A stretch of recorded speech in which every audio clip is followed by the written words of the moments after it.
OVP, annual audit report for 2023. There's an item there regarding the rent and lease expenses. Will you be able to clarify with us what were your findings on rent and lease expenses? Based on our observations, there are no major deficiency or significant deficiencies on the rent expenses of the OVP. Ayan, magandang araw po. Nagpapasalamat po ako sa liderato ng Kamara sa kanilang referral ng aking September 3 privilege speech dito sa Kapitapitagang Committee on Good Government and Public Accountability. Since that day, the Committee on Appropriations decided to reduce the OVP's proposed 2025 budget partly due to unverified claims about beneficiaries and strategic partnerships.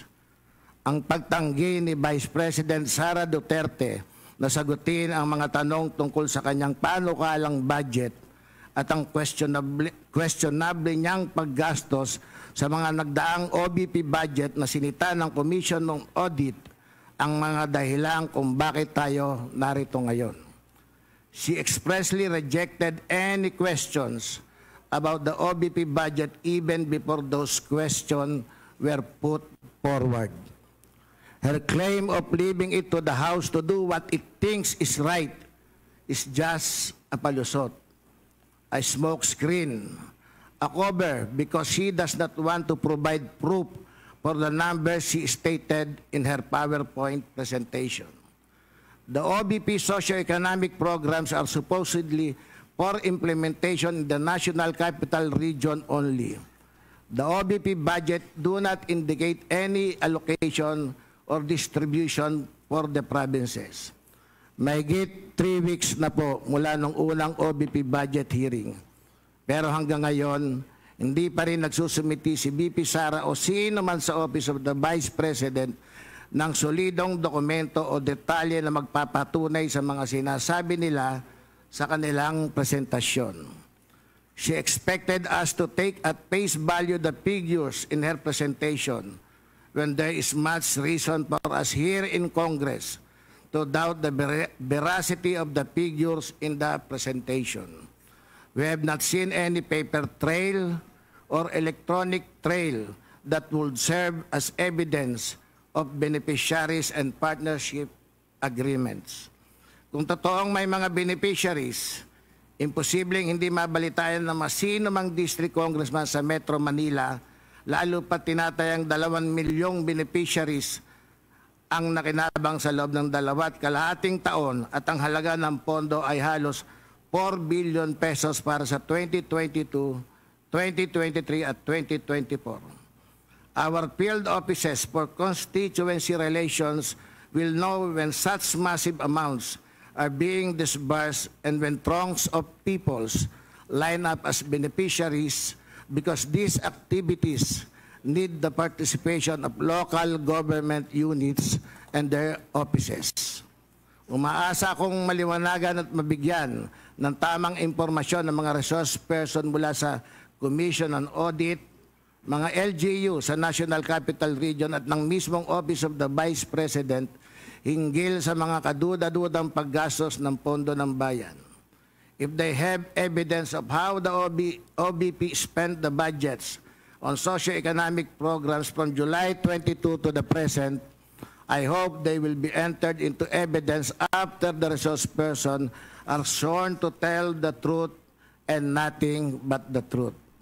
If there are any whistleblowers with information, evidence, and testimony about the supposed OVP socio-economic programs, they are most welcome to contact the chairperson of this committee, the committee members, or this representation.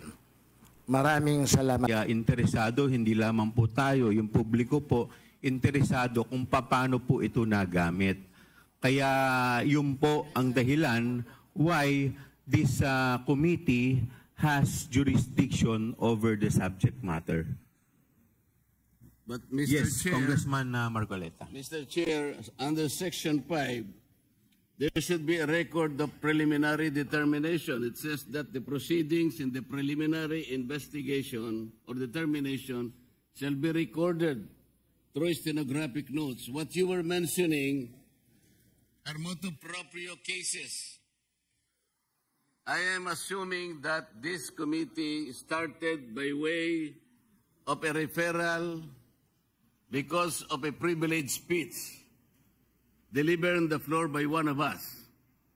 And so this is the main subject matter of this committee meeting, and to which we should first determine preliminarily whether or not this committee acquires jurisdiction. And I demand a record of preliminary determination under Section 5 because it says, upon termination thereof, Mr. Chair, the chairperson shall issue an order which shall recite in details the matters taken up. So what are the matters taken up, Mr. Chair? I think we should be able to comply with these elementary rules as specified in the governing rules. Well, considering that we are still in the, we have yet to proceed to the interpellation, we are still in the period of recognizing the resource person as well as the witness. Privilege speech. Anyway, we will now proceed. Next, we will recognize the representative from COA. Mr. Chair, Congressman Marcoleta. may I please raise a parliamentary inquiry? What is your parliamentary inquiry? Thank you, Mr. Chair. The rules of the committee says that this committee only acquires jurisdiction on matters of nonfeasance, misfeasance, malfeasance. And under Section 2, Mr. Chair of the rules, there should be a prior determination whether or not these malfeasance, nonfeasance, and misfeasance are directly or specifically relating to the persons charged of this. Has this committee made a prior determination of this? And if so, when did it happen? And where is the order specifying that the committee has just reached a prior determination? This is very important, Mr. Chair, because the rules also says that after determining or making a prior determination, this committee will set an order, and that is the only way that this committee acquires jurisdiction over the person's subject matter of this inquiry. And that particular order of prior determination will set out the parameters. If I can make a comparison, Mr. Chair, in regular court, it is called pre-trial order, where the parameters of the inquiry, the presentation of evidence or explanations or allegations are limited to that set of stipulation. So considering, Mr. Chair, and I assume that there is no prior determination, I do not think how we can start the meeting today because we are supposed to observe the rules. I'm referring to Section 2 of the rules of this committee, Mr. Chair. Thank you. Thank you. To answer that, Congressman Marcoleta, we have already ruled on the preliminary determination a while ago. Medyo na-late na po kayo. Now, with respect to your inquiry, that if we can proceed with this, considering that this is an investigation of malfeasance, misfeasance, and nonfeasance, let me walk you through.